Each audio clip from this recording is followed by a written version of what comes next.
Hey, it's Tim from TMR again, and I'm still working on our IFS chassis build. This will be video number 4. So in the last video, working on this guy, which is our A-arm fixture. So that covers upper, lower, left, right. Right now I've kind of got it mocked up to build the upper A-arms, which is what we're moving on to. So follow me over here. And I've got the parts needed for the uppers. So 1 of 2, all these laser cut plates. 2 of 2, we're gonna open up and see what's inside there. Just like all our previous projects for this IFS series, we'll get everything cut open onto the bench, sand any edges, slag, burrs, etc. DA sand everything, get it all prepped nice and clean for going together. Let's see what's in box 2. I'm guessing it's going to be more laser cut parts as well as the tube adapters or bungs and uniball cups and possibly some like wraps or overlays, because all I see is kind of thick plates here. I think there's some thinner stuff here that kind of wraps over the uniball. So yeah, anyways, let's get into it.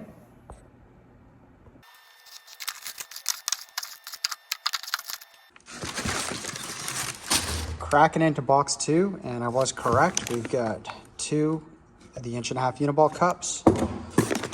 So those are like the outer pivot on the arm. We'll see how that goes together. We got 4 of these pinch bung tube adapters, same style we were using on the rear upper link. You guys would have seen those in the previous video. And then a couple of overlays or wraps. They look like they're about 1/8 inch thick. And I think these are a couple more cover plates that obviously I'm going to document. So I don't immediately need any of this stuff. The next step for me, tear any of these laser cut plates, start sanding everything on the bench and keep rolling.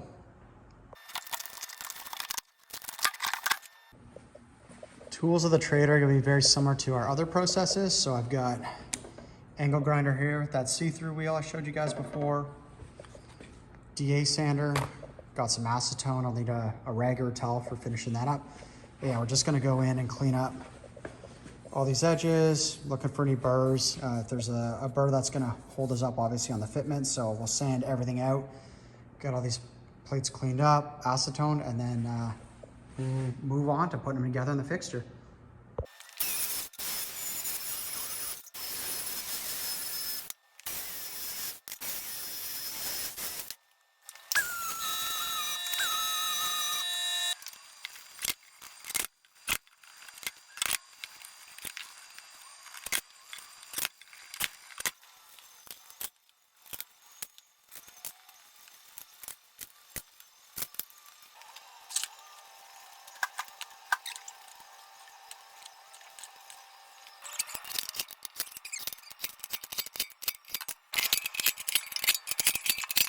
All right, now with all the parts sanded and cleaned, it's time to get on to assembling them into the jig. So I want to show you a part here.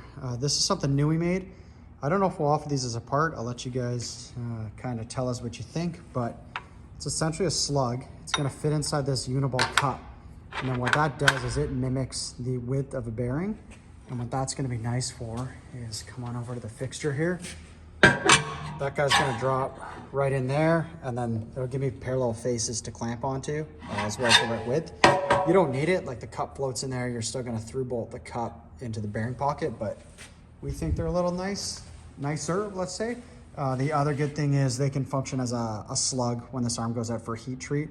This bearing won't be in it when we're heat treating, I think, as per the instructions. We'll get into that, but yeah, we're going to use it as a slug in some parts anyways when you're welding here to keep the bearing cup from warping much. So if you guys want those, speak up. I'm going to go ahead, get them coated a little anti-seize, drop them into the bearing, snap ring, and then we'll move on to loading all these plate parts into that fixture.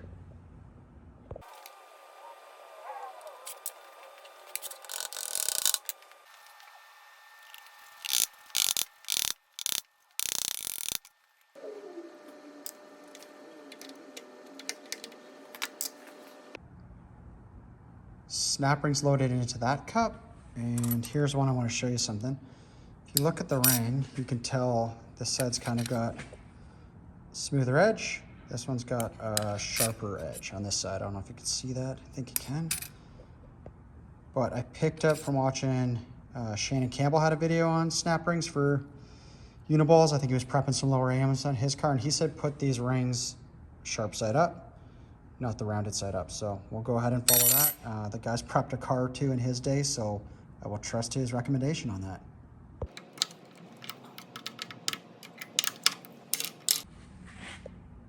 If you caught me riding the struggle bus there, these snap ring pliers worked. They're like a fixed tip, but the tip's tapered, so I found that didn't work the best. Whereas I got this old trusty set where you can switch out the inserts. It's not tapered. I found it fit much better in the holes. That one was definitely the way to go versus that style.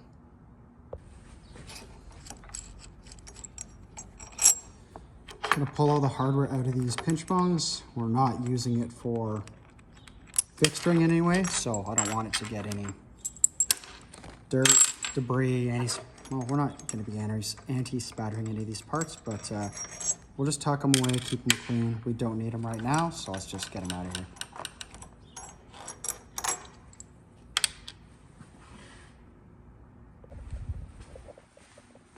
Okay, coming over to the fixture and the instructions here. Step 1 is going to be locate the bearing cup and the threaded bungs, which we're just working on. Bolt them into the fixture. Note the snap ring arrow is facing towards the rear of the arm. So that's a reference to that arrow. Snap ring is going to be here.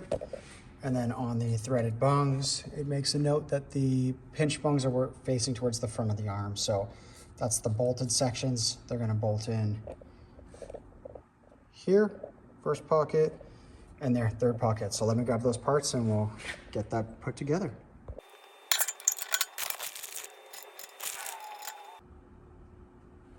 Something I want to point out with these bolts I'm using to screw these pinch bung adapters together. These are brand new bolts from McMaster, but sometimes they've got dents, dings, that sort of thing. No different than a Heim joint. So when we're putting these together in our shop, not this bolt, but if we're screwing a Heim into a threaded tube adapter or bung, if it stops or jams up, you've got to stop, back it out, look for what's causing the issue. Sometimes there could be debris in here that you got to pull out. Oftentimes though, it's going to be a ding, that sort of thing. There, you can see it on the threads.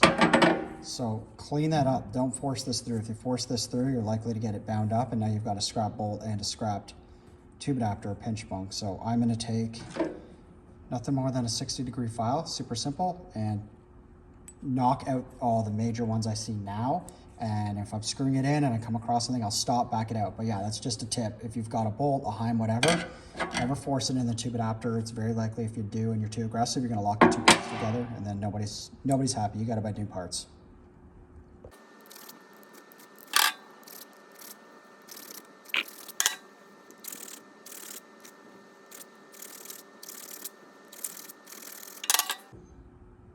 And if you're wondering why the color of these bolts are weird, obviously we've got a gold head. This shank was all gold as well, but being that I don't need this bolt coated for what I'm doing with it, I took it to our wire wheel. I just basically spin it against that. That's gonna even help me clean up some of the burrs and whatnot, and get a nice smooth bolt that's gonna screw in nice to our tube adapter.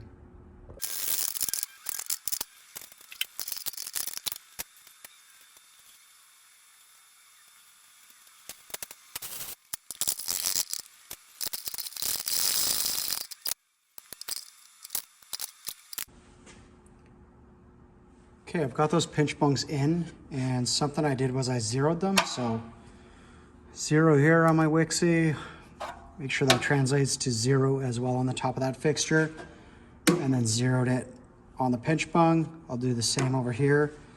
See, you can see 0.9 out a little bit. Used a large socket, one adjustable wrench. We'll get those both 0, and then we know those faces are parallel with each other, and then we know when we sandwich the arms around those guys that everything's gonna be nice and parallel and in line.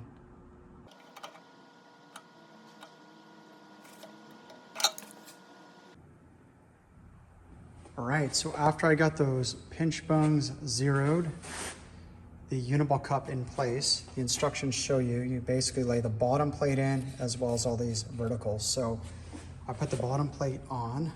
You have to space it from this corner, 1/4 inch off this tube adapter, and from this corner, 1/2 inch off that tube adapter, basically off the face. Once you've done that, then that bottom plate will line up really nice with the uniball here on the bottom. And then I put all the vertical plates on. So I put this vertical plate on. There's one in here. There's one under here. And then there's this long one that runs down the side.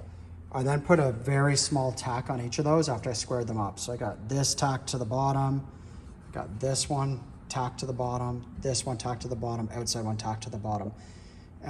What I struggled with then was how do I get this top plate on when I've got a clamp chilling here, clamp chilling here, and a clamp chilling here. So I disregarded the instructions and kind of well, I won't call it cheating, but it's just what worked. Put a tack weld in here, then that fixed this vertical to the tube adapter.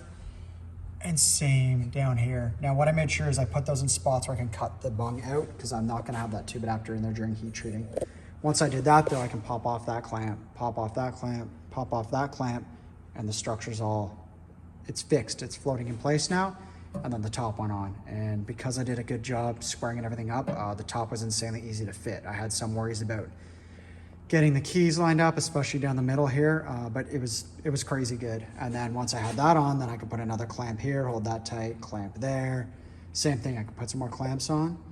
And now I've tacked up the perimeter on this top side. I didn't add any more tacks to that bung, and I haven't touched the uniball. So once this cools, I'm gonna remove it from the jig. Uniball is out.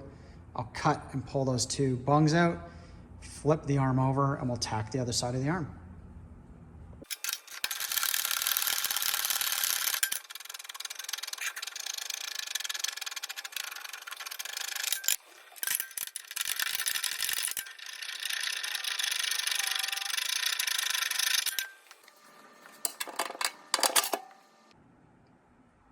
Okay, that wasn't too bad.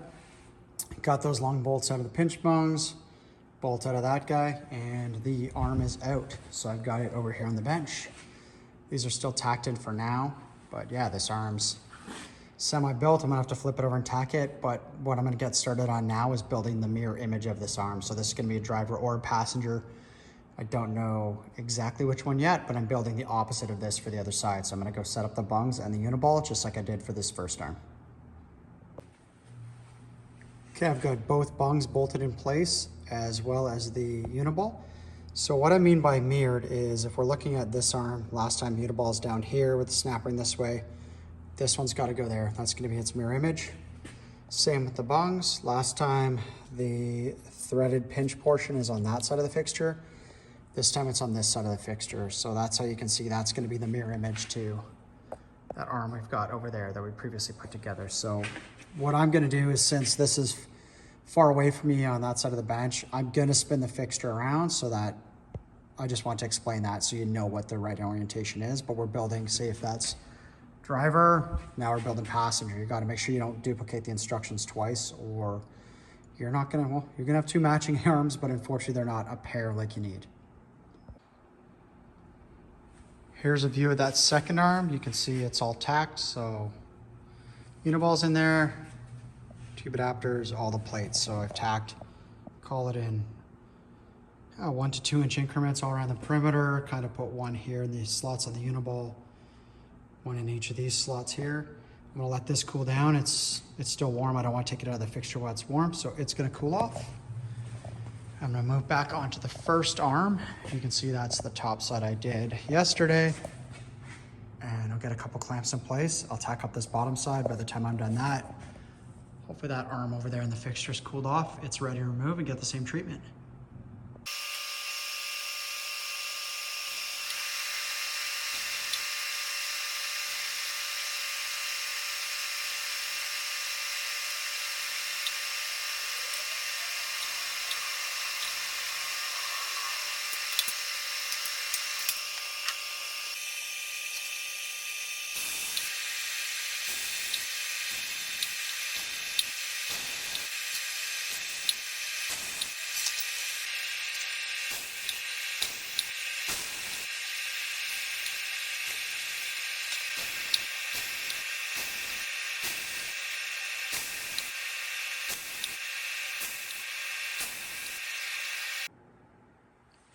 And here we've got both arms built and tacked together on both sides. So you can see now what I mean by a mirrored pair. We've got a left arm and a right arm.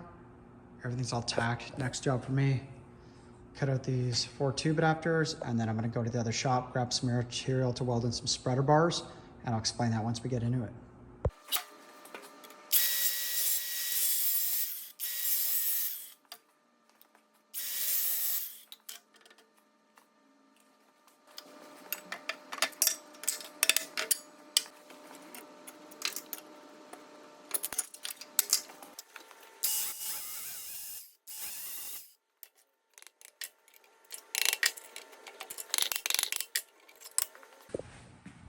All right, both arms have the tube adapters cut out of them now. I'll show you that. And I'm moving on to installing some spreader bars now that the tube adapters are out.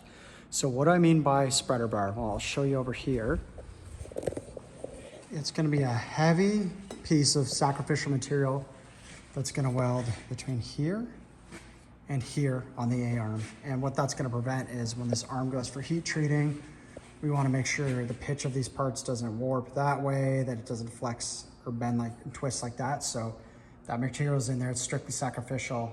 There's gonna be some very heavy tack welds on there to glue that all together. And then post heat treat, when it comes back, we'll cut those tack welds off. So if you're wondering what I'm using, we're using 3x3 by quarter wall. We picked up a length of that, but essentially you're gonna need two pieces, roughly 18-inch in length for the upper arms, and then the same two pieces you could use for the lower arms. So I've got 4 cut total, 2 here.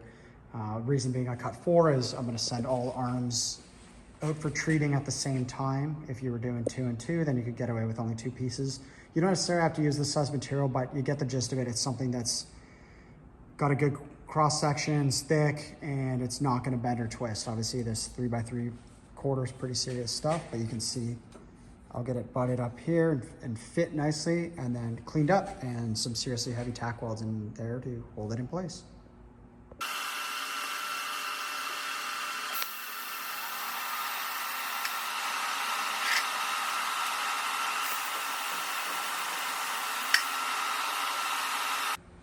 All right, and with the spreader bars welded in place, that's gonna cover it for this video on the upper A-arms for IFS chassis. So I'll show you here how they turned out.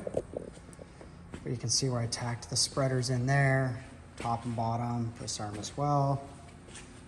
Yeah, they should be locked in place. So the next step is to do all the perimeter welding on these guys, both arms, send them out for heat treat. When they come back from heat treat, cut out these spreader bars, load the arm back in our fixture over there, and then reattach the uniball on each end, the 2 tube adapters, weld them in place, and then yeah, we'll have and then there's a couple cover pockets. So there'll be a cover here that gets welded after, and actually there'll be a wrap or an overlay there. So there's a bit more to come on this. We'll get to that after heat treat, but that's pretty much gonna cover this video on the upper A-arm assembly. If you like it, obviously please like, subscribe, comment below. Mostly just tell us what you're into for these videos, what you wanna see more of, what you wanna see less of. These videos are here for you guys, and hopefully they're educational, you enjoy them, and we'll see you soon.